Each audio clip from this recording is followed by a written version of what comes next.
Welcome to the Michigan Golfer Show.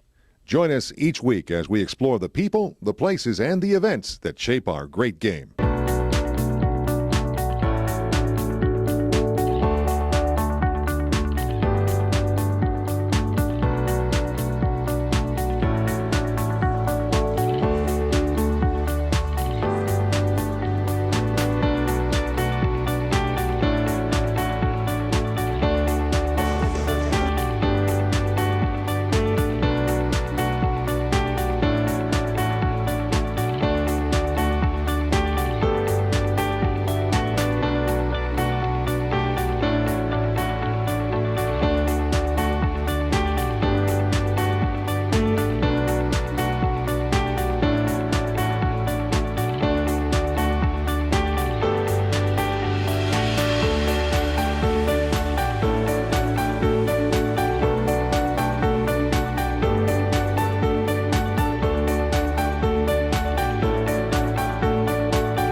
Hi, I'm Jenny McCafferty for the Michigan Golfer, and today we're here with Dave Kendall. How are you doing? Just great, Jenny. Nice of you to come and visit. Thanks, it's nice to be here. People are actually playing in December. That's kind of cool. It sure is. Isn't that nice? We have a December where you can play golf. Yeah.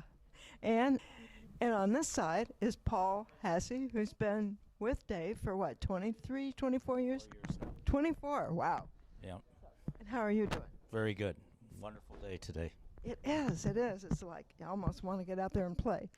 Well, in any case, what brings us here is Golf Digest. Golf Digest has stories about the best teachers in golf. And these guys are on the list, which is really cool. There's lists by state, and each of you are on Michigan's list. So one of the questions I had, and I'll start with you, Dave. If you're evaluating other teachers, which they say is how you get on the list, how do you know? You know, that's a question we all ask. You know, a lot of the guys I know quite well, and I know they're a nice guy, but I have never taken a lesson from them, so I wouldn't know for sure. But, you know, I think there's certain attributes about teachers. What the question I ask myself is, would I send a family member? If I had a family member that I cared about how their lesson went, who would I pick? And so I look at them mostly that way, and that's kind of how it's somebody that I think somebody could learn from, somebody who's real positive, somebody who likes being a support person, doesn't necessarily have to be the star. I want the player to be the star, and the player is the reason why they're good, not the teacher, and the teacher has to be able to live with that. You know, I want them to have confidence in themselves more than confidence in their teacher. Aha, that's pretty interesting. And Paul, you've actually coached quite a few very successful collegiate players. How do you answer that question? Well, they were good students, as Dave said, mostly. And most of them started out young, too. They started with 4 high school and then played through high school and then went on to play in college. So they were a good player in high school before they were in college. So when's a good age for people to start playing? It varies. It depends on their attention span a lot. People will sometimes bring me kids that are 5 or 6 years old, and that's sometimes way too young. They can't handle a full lesson then. So what I tell parents to do a lot is split the lesson with them. Bring them for a lesson when they're fairly young.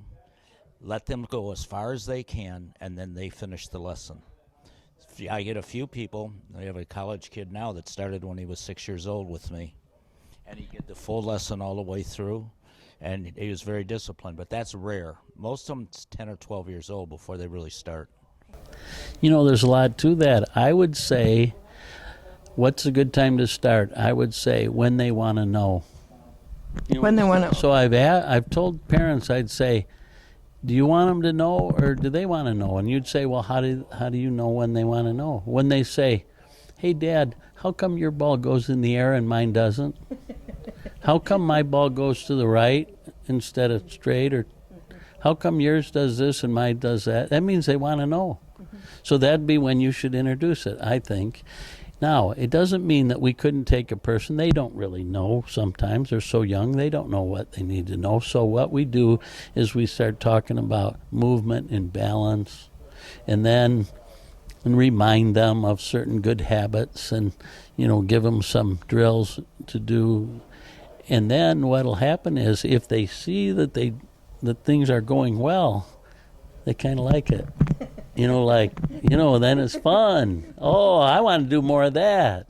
So I think if you can figure out how to make it fun first, and that makes them want to do it, and then you can actually guide them as to what they want to know, and then they start to feel comfortable. It isn't like you're trying to make them do something that they don't really want to do.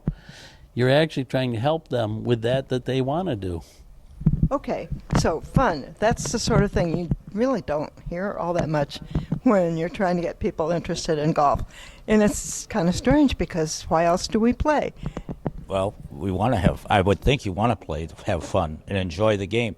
But the better you can hit the ball or do the things you want, the more fun it's going to be. When I remember shooting 123 early on when I was a young fella, and I liked golf. But every time I lowered my score, like I got so I could break 100 and then I could break 90 and 80. Every time I broke one of those barriers, I liked it even more. I think that's true for everybody, even if our barrier is pretty high. So, yeah. How about you? I don't know if I started at 123, but I don't remember. I can't remember that far back. But I can remember breaking 50 for 9 holes the first time, and it became a lot more fun. And breaking 40, that was really fun. And then finally, as I got older, breaking 70 really was fun. Yeah. So something about playing your age sticks in my mind. The older I get, the more possible, I guess. It's easier every year to break your age. 24 shortly, so shooting under your age gets easier. Well, speaking of young, one of the people I've been thinking about is who was very successful, very young, was Henry Doe. Can you talk a little bit about how his career has progressed? How about Henry? Henry is my godson. An example, when I said, when they want to know? Well, when he was 7, his mother came to me, and she said, I want my son to take lessons from you. I said, oh, really? Does he want to know? Yes, he wants to know. So I said, okay, why don't you bring him in and we'll find out. Henry wanted to know. He was so quiet. He was so small. And he would do his homework every time. I give him little assignments to do. And, it's what a wonderful junior. Henry practiced so much because he thought it was his chance to go to college. He was either going to win an academic scholarship or an athletic scholarship because he felt like he was going to have to do that to be able to go to college. His parents weren't wealthy. Anyways, Henry, along the way when he was about 11, his parents came to me and they said, if something happened to us, there wouldn't be anybody. So we would like to ask if you would, and my wife Karen would be his godparents. Well, what a privilege.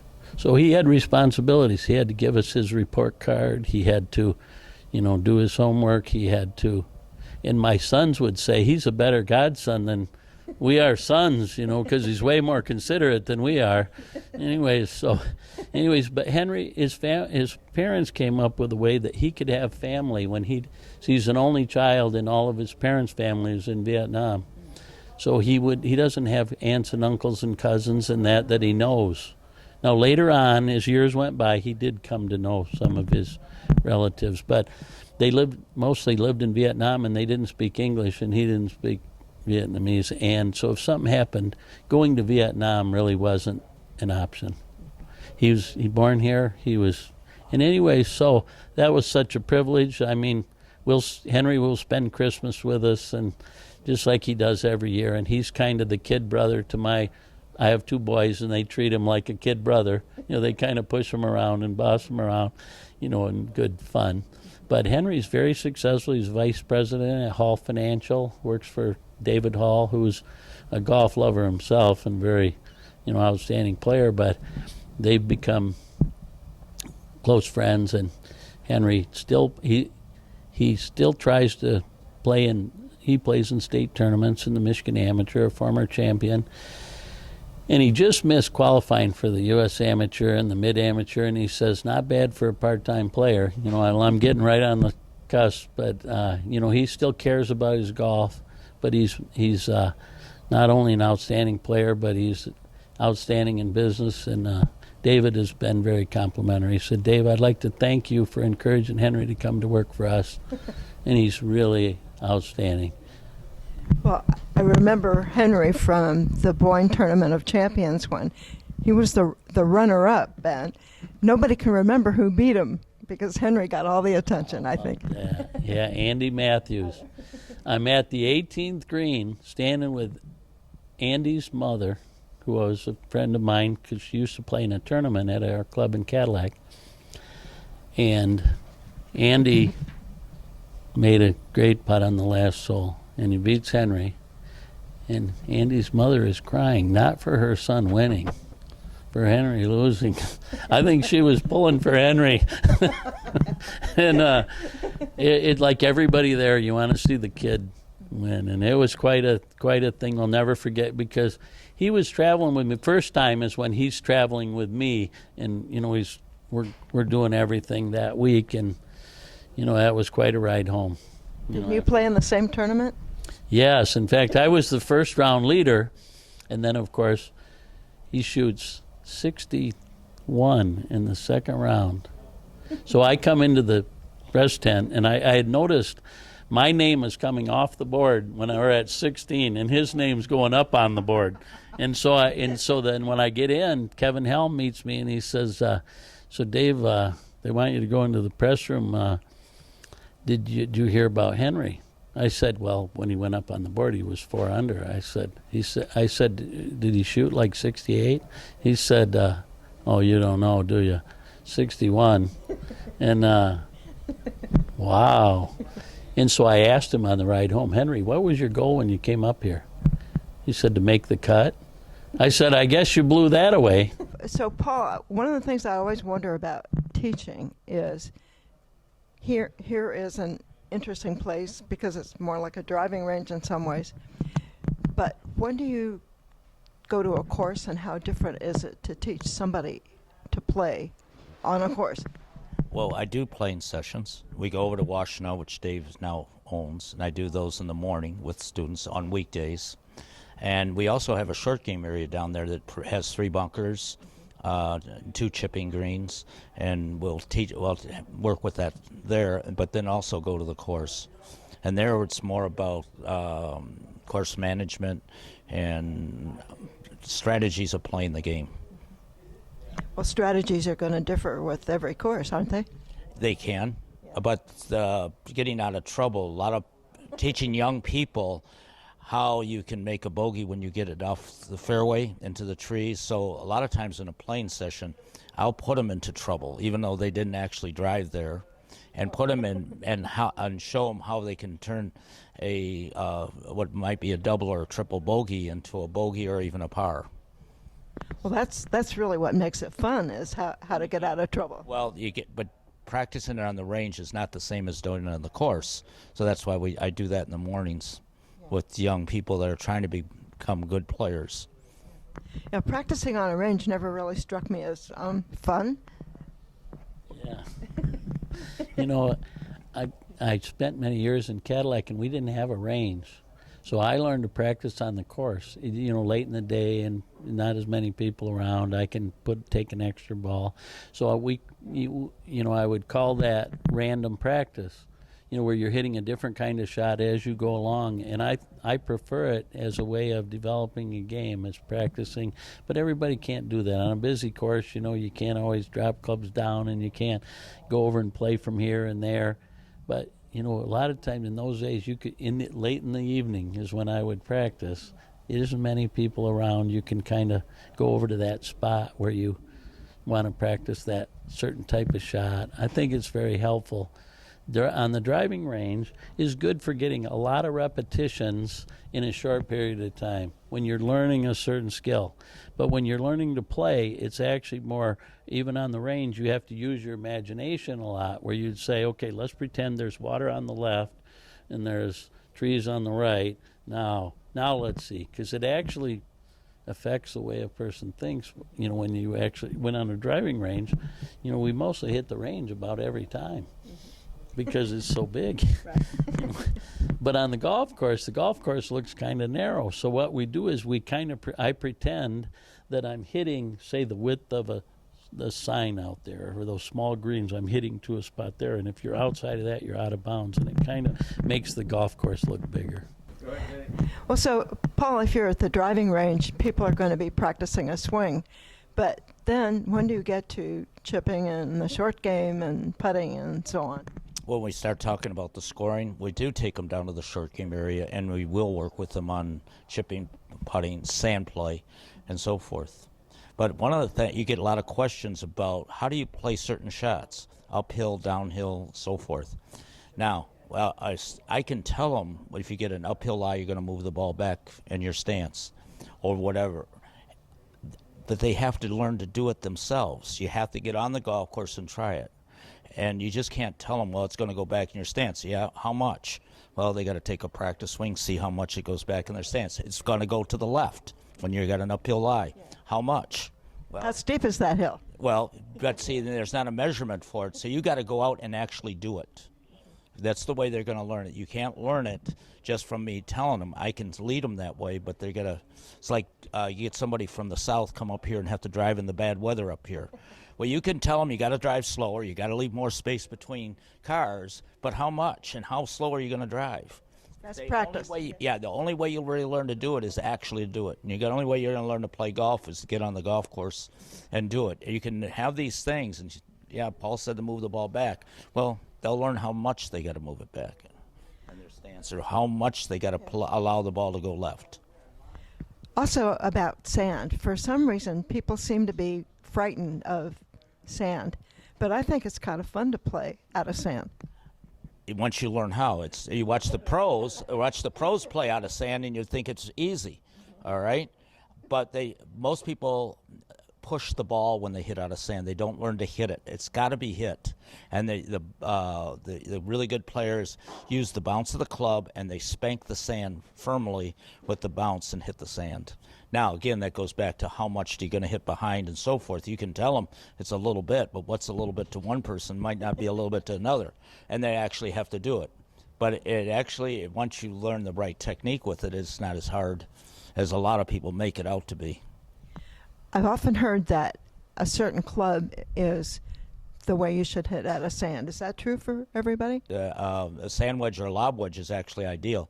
And it's the one club you'll see in your bag that has the bounce number on it. Bounce number. Okay. Where the bottom of the club sits, and they have different degrees. Most companies run from anywhere from 6 to 16 degrees of bounce. And we're all different in the way we're built and swing. So having the right amount of bounce is really important in playing sand. So because it hits the bounce and then skids like this and into the ball. It doesn't dig in with the leading edge. So it's the one club in your bag, you might be your lob wedge too, will have a bounce number on it. And find that, and working with good players, you got to find the right bounce for them or help them. Pretty amazing.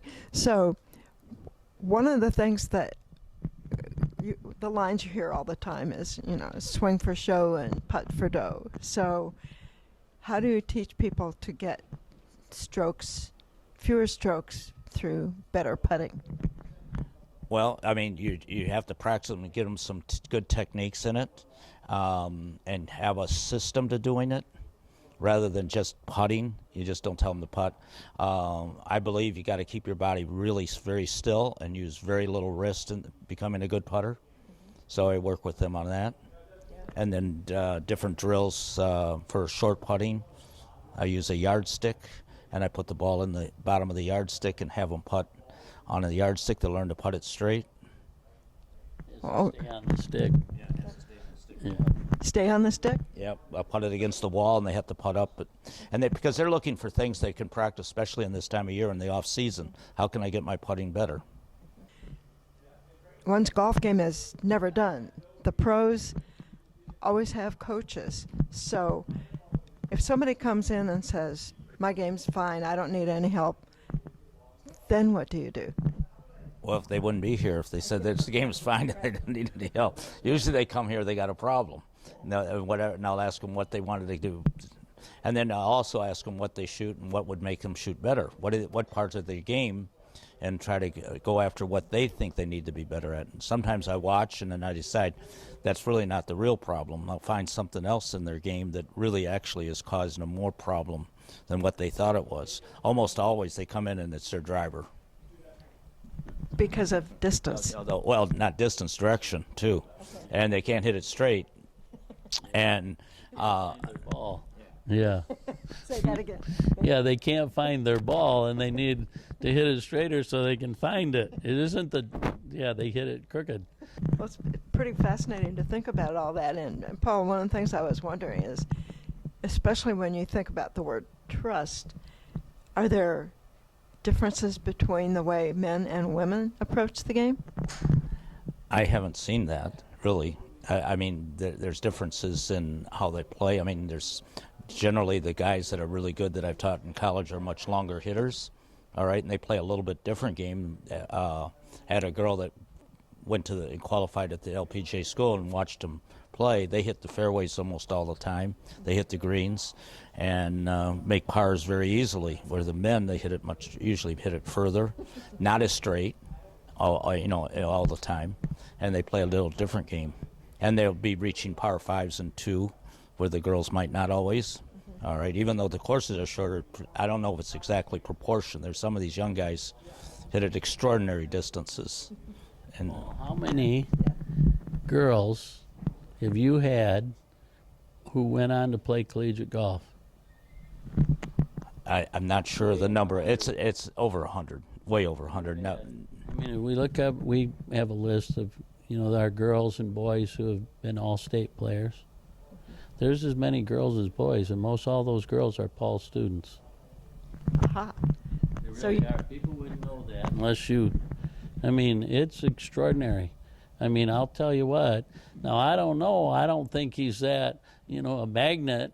I think he helps them, and the word gets around, and he's sincere, and he makes them better, and he helps them understand, and they follow him, and I admire it, and I've watched it for the last 24 years, and he's made a difference in their lives. And he hears from them, and he'll hear back, and some of the things that they do today and the places that they went and were able to play, and he took them from somebody who, didn't play but just had an interest.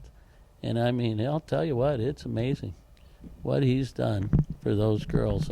I'll tell you. I mean, guys too, he's had those too. But what I mean is, no, I can't imagine anybody has done more for the 1 year. Paul, just as an example, they had the Michigan Amateur Championship at Barton Hills. Of the 32 girls who made match play, 17 of them were his students. And the winner. Now, how about that? Yeah. 17. Yeah. I had a third of the field. Were my students. How about that? That's pretty amazing. It's amazing. On that note, I think we'll wrap it up here at Kendall Golf Academy. Thank you so much, Dave and Paul. Thank you very much.